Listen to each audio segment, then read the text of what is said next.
예. 어제 오늘 저한테 굉장히 많은 메시지들이 왔어요.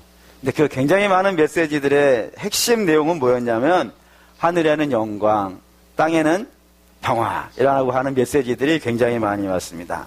근데 이 메시지는 사실 조금 조심을 하셔야 되는 부분이 좀 없지 않아 있어요. 뭐가 조심하셔야 되냐면 하늘의 영광은 그다지 이제 문제가 되지 않는데 뭐가 좀 고민을 하시고 쓰셔야 되냐면은 이 땅에는 평화라는 말은 좀 생각을 하셔야 된다 이겁니다.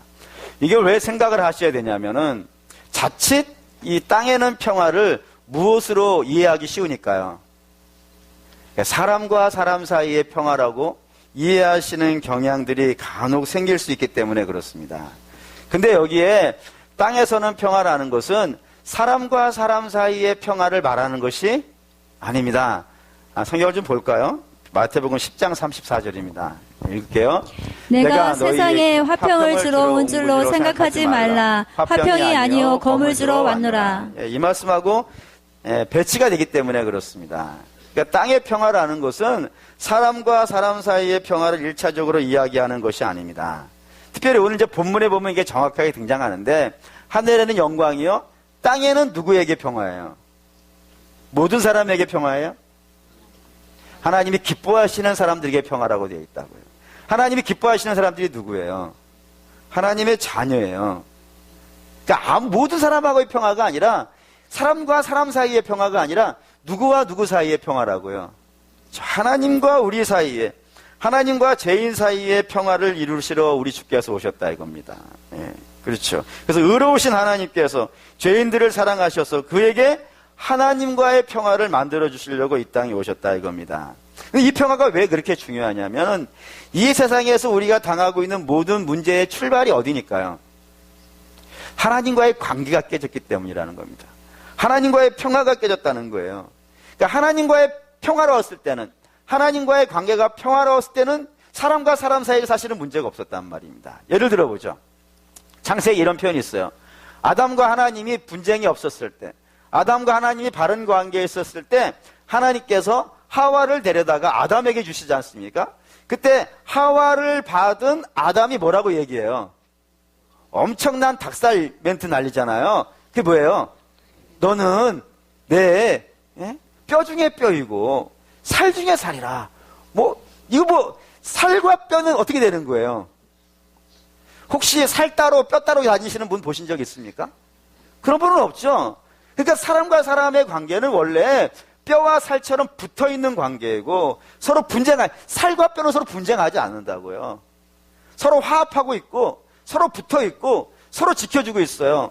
살이 제대로 설 수 있도록 뼈가 지켜주고 있고, 그리고 뼈와 뼈가 잘 붙어있을 수 있도록 살이 붙여주고 있단 말이에요. 이런 관계였단 말입니다. 하나님과 관계가 평화로웠을 때는. 근데 사람에게 죄가 들어오고 그 죄가 누구와 누구를 갈라놓은 거예요. 사람과 사람 사이를 갈라놓은 것이 아니고 하나님과 사람 사이를 갈라놨단 말입니다. 그러자 어떤 일이 발생되어져요? 사람과 사람 사이에 문제가 생겼어요. 어떻게 문제가 생겼냐면 아담이 하나님께 이렇게 얘기한다고, 똑같은 입이었다고요. 내 뼈 중에 뼈요, 내 살 중에 살이라고 말했던 그 똑같은 입으로 뭐라 그러냐면 하나님이 내게 만들어 주신 저 여자 때문입니다라고요. 다른 입이 아니에요. 다른 입이 아니라 똑같은 입으로 이런 다른 고백을 하게 되어진다 이겁니다. 그렇기 때문에 이 세상의 사람과 사람의 관계 물론 중요하고 그 굉장히 소중한 겁니다. 근데 그것이 소중하니까 더 소중해야 되는 게 뭐가 되는 거예요? 하나님과의 우리의 관계, 하나님과 우리가 바른 관계에 있는지, 하나님과 우리의 평화의 관계가 있는지, 그게 더 소중한 것이고 그게 더 중요한 것이고 그것이 우선순위가 되어진다 이겁니다. 그래서 예수 그리스도는 그 우선순위가 되어지는 문제, 뭐하고 뭐의 문제예요? 하나님과 우리의 사이의 문제를, 하나님과 죄인 사이의 평화를 이루시기 위해서 이 땅에 들어오셨다 이겁니다. 그럼 이제 이런 질문이 되겠죠. 그럼 언제 이 하나님께서 죄인들을 회복하시려고 하는 계획을 언제 세우셨을까요? 이제 우리가 에베소 1장에 봤듯이 창세전에 이 구원의 계획을, 깨어진 관계들을 회복하시는 이 평화의 관계를 회복하는 때를 창세전에 이미 계획을 하셨고, 그리고 그 계획하신 방법을 어떻게 이루시는 거예요? 창세기 3장에 보면 이런 표현이 있죠. 예. 여자의 후손을 하나님 보내신다 이거예요. 그러니까 여자의 후손, 메시아가 이 땅에 들어와서 사람의 아들이 아니라, 예. 메시아가 여자의 후손이 하나님의 아들이 이 땅에 들어오셔서 이 모든 일들을 이루어내실 거라고 하는 예언을 갖고 이 예언의 방식으로 이 평화의 관계를 이룩하시려고 계획을 세우셨다 이겁니다. 그런데 문제는 이 계획을 굉장히 궁금해한 존재들이 있었던 거예요. 도대체 하나님이 어떻게 하시려고 그러는 건가? 여자의 후손을 보내서 뱀의 머리를 짓밟겠다고 말씀하신 이 방법을 도대체 어떻게 이루시려고 하는 것을 굉장히 궁금해한 존재가 있었다 이겁니다. 그 존재를 성경에 써놨어요. 베드로전서 1장 12절입니다. 읽을게요. 이 섬긴 바가 자기를 위한 것이 아니요 너희를 위한 것임이 계시로 알게 되었으니 이것은 하늘로부터 보내신 성령을 힘입어 복음을 전하는 자들로 이제 너희에게 알린 것이요 천사들도 살펴보기를 원하는 것이니라. 너희에게 전해진 복음을 누가 궁금해했다고요? 천사들도 한번 봤으면 좋겠다고 생각했다니까요. 왜 천사들이 이것을 궁금해했냐면 이게 천사들이 생각했을 때도 이해가 안 되는 방식이었다 이거예요. 왜냐하면 하나님이 죄인을 구원하시려면 어떻게 하셔야 되냐면은 죄인을 사랑하셔야 되는 거예요. 사랑해야 구원하지 않겠습니까? 근데 문제는 하나님은 죄를 사랑할 수 있어요, 없어요? 하나님은 죄를 사랑할 수 없는 분이란 말이에요. 하나님은 죄인을 향해서 어떻게 표현이 되어져 있냐면 돌진하는 분, 죄를 진멸하시는 분, 죄를 사망으로 몰아가시는 분, 이렇게 선포되어 있단 말이에요. 죄의 삭은 사망이다 라고 하면서 죄는 반드시 사망으로 가게 되어져 있단 말입니다. 그런데 사망으로 가는 자를 사랑한다. 이게 천사들이 볼 때는 딜레마처럼 보이는 거예요. 사랑과 심판이 어떻게 같이 있지? 사랑은 사랑이고 심판은 심판인데 어떻게 사랑과 심판이 어떻게 한 자리에 있을 수 있겠는가? 이게 천사들도 굉장히 궁금했던 것 같아요. 그래서 이게 어떻게 이루어지는가? 이거 하나님이 어떻게 이걸 하시려고 죄와 사랑 심판을 어떻게 같은 자리에 놓으시려고 이런 계획을 세우셨나라고 천사들도 굉장히 궁금해서 살펴보기 원했는데 하나님이 그 방식을 어떻게 해결하셨다고요? 그게 기적인 거예요. 어저께 성탄 전야 행사의 주제가 미라클이었었는데 기적이었거든요. 그게 기적이에요. 어떤 기적이에요? 영이신 하나님이 육신을 입고 죄인된 육신을 입고 이 땅에 들어와 버리시는 거예요. 여러분 이거는 여러분들이 얼마나 놀랄지는 모르겠지만 사실 바다가 갈라지면 더 놀라운 일이에요.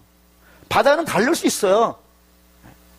제가 조금만 기술이 있으면 홍해 바다쯤 댐 막아버릴 수 있지 않겠습니까? 바다는 갈릴 수 있어요, 과학으로.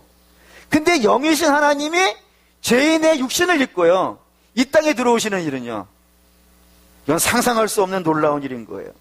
그래서 그 죄인의 옷을 입고 이 땅에 들어오신 그 메시아께서 죄인들을 대신하여 그 십자가 형벌을요 받아버리셨다니까요. 그래서 하나님의 진노를요 당신의 몸으로 다 받아버리셨다니까요. 그리고 어떻게 된 거예요? 죽으셨다니까요. 죽으셔가지고 그 죄인과 함께 죽었기 때문에 이제 뭐 하실 수가 있는 거예요? 죄인과 함께 사랑하셔버린 거란 말이에요. 그 방식으로 이 딜레마의 문제를 풀었다 이거예요. 사랑과 심판을 동시에 당신의 몸에다 놓고 그걸 동시에 행해버리는 놀라운 방식으로 이걸 행하셔버렸기 때문에 천사들이 이걸 보고 어떻게 했을 것 같으세요? 놀라운 거예요. 하나님 아니면 이런 일을 할 수 없을 거라고.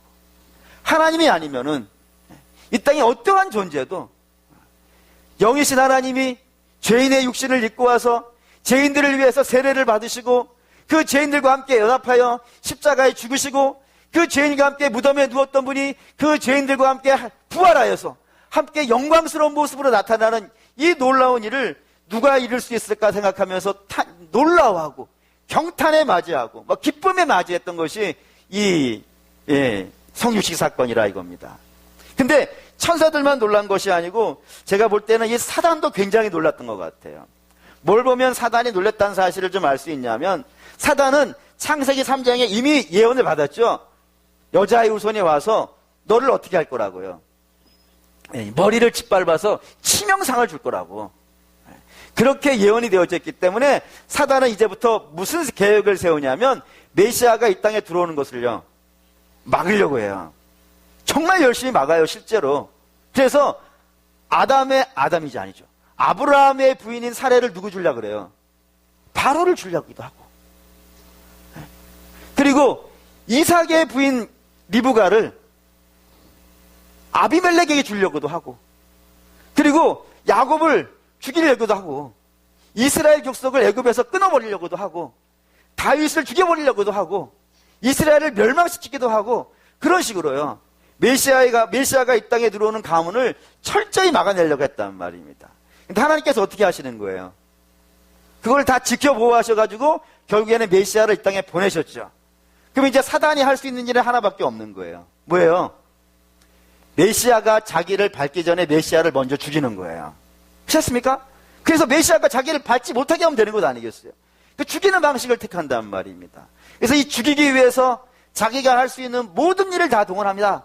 어떻게 동원하냐면 그 메시아가 들어왔을 때 헤롯이 그 아이를 죽이려고 하고, 그 백성들이 메시아를 못 알아보기도 하고, 조롱하기도 하고, 심판하기도 하고, 결정적으로는요, 예수님의 제자 중에 하나를 타락시키기도 하고, 그리고 로마의 힘을 빌려서요, 유대인과 로마인, 히브리인과 이방인, 모든 사람, 온 세계의 모든 힘을 동원해서 이 메시아를 죽였다 이겁니다. 그러니 사단이 이제 승리한 거죠. 사단의 계획대로 됐으니까 사단이 승리한 것인데, 하나님의 놀라운 방식은 뭐예요? 사단이 이겼다라고 생각하는 그 기세등등한 방식을 통원해서요, 그 죄인들을 해방해버리신 일을 해버리신 거예요. 놀랍지 않습니까?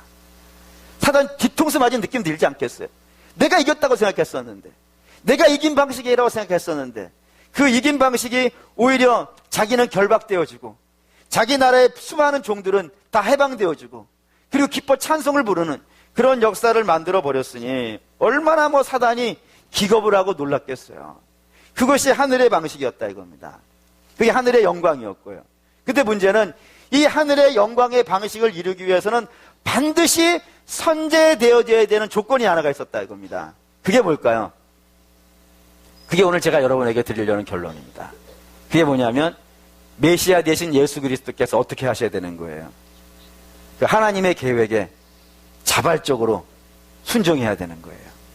얼마만큼이요? 죽기까지. 빌립보서 보겠습니다. 빌립보서 2장 6절에서 8절 읽겠습니다.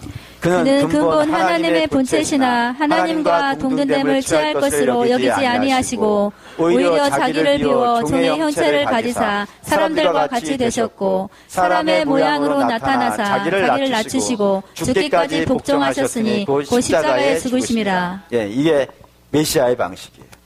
메시아께서, 예수께서 이 땅에 들어오시는데 억지로 들어왔다고요? 끌려서 들어왔다고요? 어쩔 수 없이 들어왔다고요? 그게 아니죠. 자발적으로 하나님의 계획에 죽기까지 순종하시면서. 여러분, 이거 쉬운 거 아니에요. 진짜 쉬운 거 아니에요.